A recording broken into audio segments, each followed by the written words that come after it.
Season 2 built a little different, Tim. It is.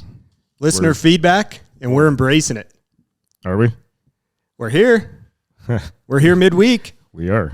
The Cup, major hockey release that was not discussed on last week's show of the major product releases coming up for March 2023. That upset somebody out there. So, here we are. Let's do a product breakdown of the Cup. You ready? I think we can do that. Let's do it. There's an Addendum. Oh, it's a 101.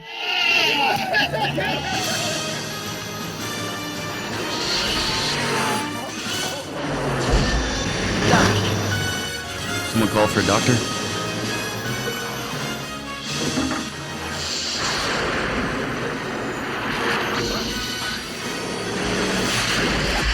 Always entertaining, accidentally informative. We are bringing nostalgia and camaraderie to the hobby. That's Tim. I'm Chad. This is Back to the Future podcast. You can find us on Apple Podcasts, sometimes on Spotify, and definitely on pttfpodcast.com and on Instagram at Back to the Future Podcast. I believe so.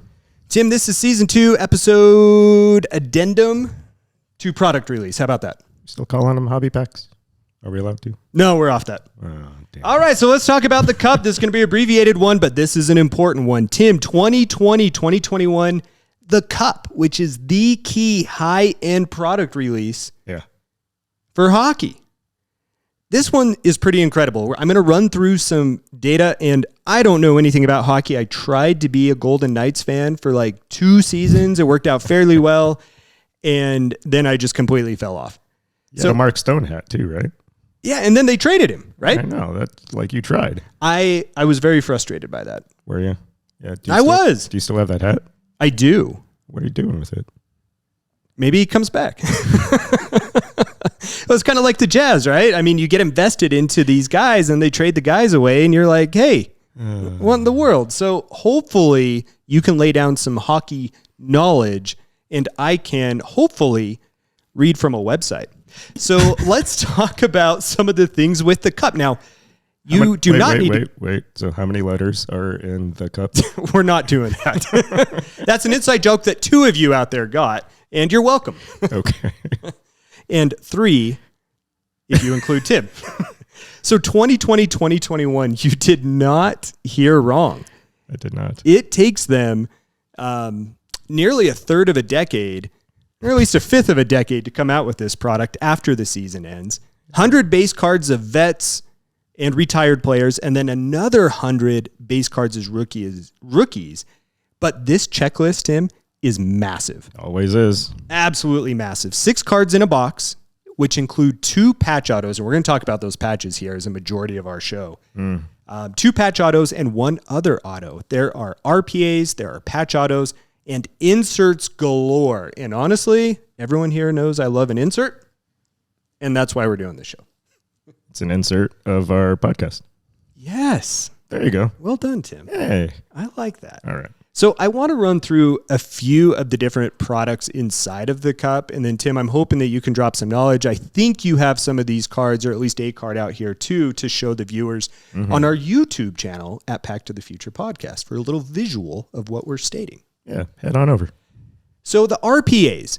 Now, this part confused me a little bit. The RPAs, the base ones, are numbered to either 249 or 99. And that to me was confusing. Wouldn't a base just be numbered to 249 and then the next tier up be numbered to 99? Do you know anything about this? No. I mean, Upper Deck can basically make their own rules. So, Okay. Yeah. Okay, fair enough. And this is according to Cardboard Connection, which, as a correction to last week's show, and thank God one of you was out there to correct us bright and early Saturday morning so that this doesn't just clear the airways. Flawless Basketball is in its 9th season of release due Not to 10th. math.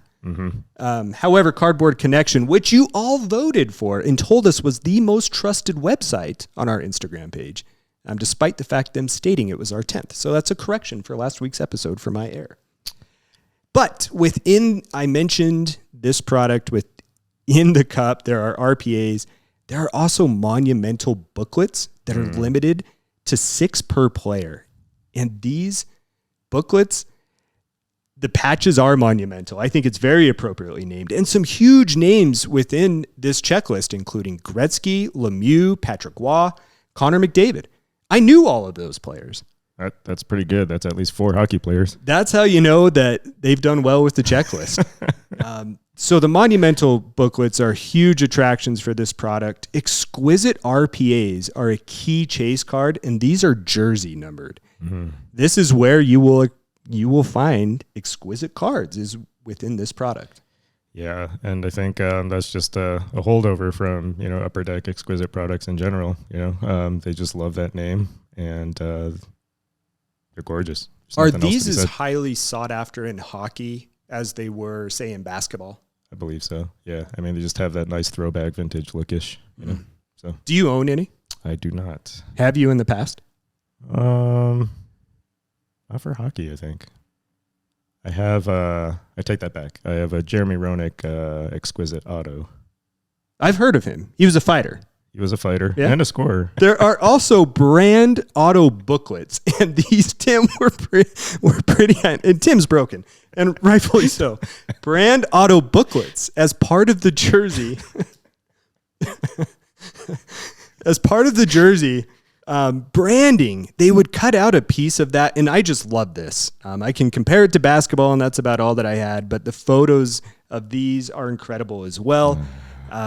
Inserts, now I love Cardboard Connection. They put the box odds on these inserts. You're...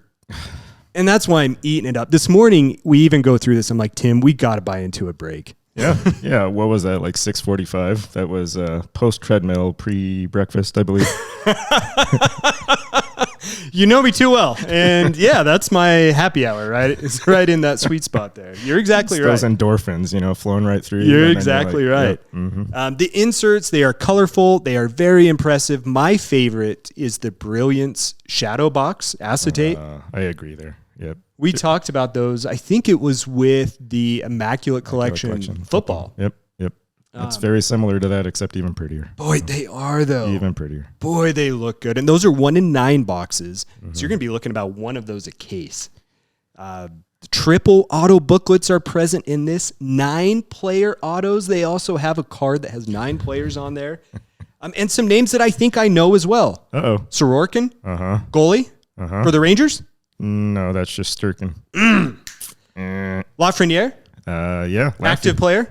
True. Yes. Rangers rookie. And then there were some others that I didn't know. Others are also valid.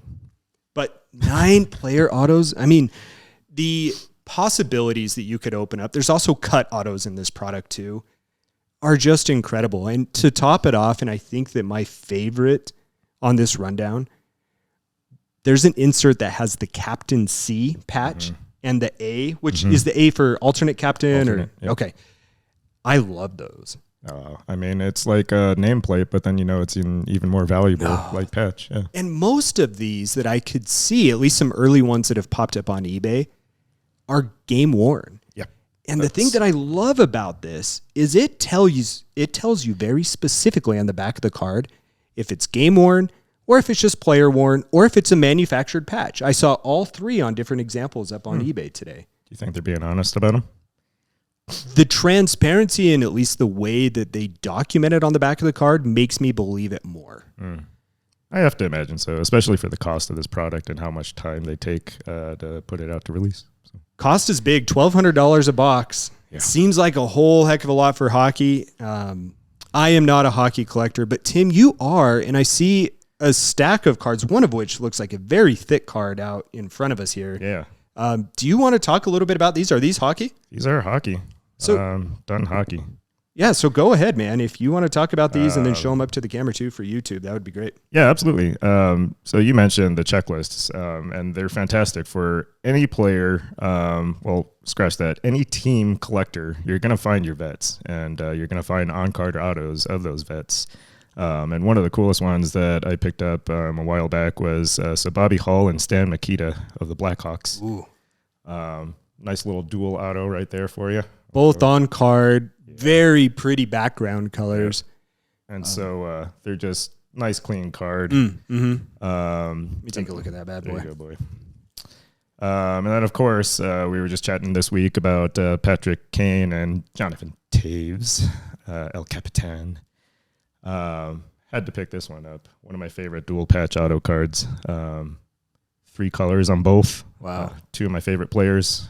2 iconic players for all-time Blackhawks. And as you grab your next card, I did not do justice any of the patches that I spoke about in this product.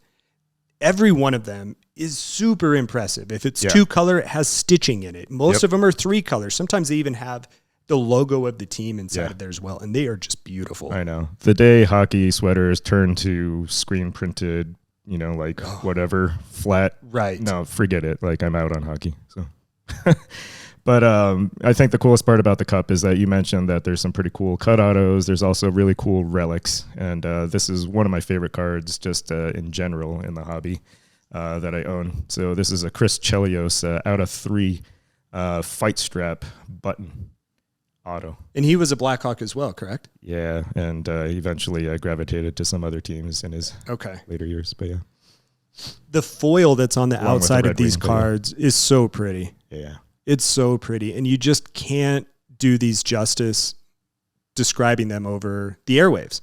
Nope. So that's why you got to head over to YouTube and see some of these photos. Wow, these are great. I can see why people love this product. I don't understand why it takes them so long to put these out. I guess if a lot of these are game worn, then I could understand it. 2 years after the fact seems a little ridiculous. I don't know if that is standard for the cup hockey product in previous years, Tim, but yeah, you got to wait for it. You do. If you want a good product, you got to wait, I guess. I liken it to Flawless, basically. Like, they put it out later intentionally because they try to do a good job with it. And, I think that's the only chance you have at getting game-worn memorabilia from a player's actual rookie season, too. Well, Upper Deck, well done on this. Tim, if I go on another run today, given that you've already told me that you would be interested in entering the break, just rest assured that I'm probably going to use some show funds and just go ahead and buy us in. Okay. Yeah, I think you're going to be a little short, but Well, it wouldn't be anything new for my life, so I'll just go ahead and get used to it. Tim, anything else you want to add about the cup? The cup is 6 letters, and it's worth chasing. I'm sorry we missed it the first time around. I can see why people were upset. This product is incredible. Yeah, go find yourself a tin. They're very collectible tins, too. They're actually metal. All right. Very good. Well, there you have it. Yep. Beautiful product. Go chase it.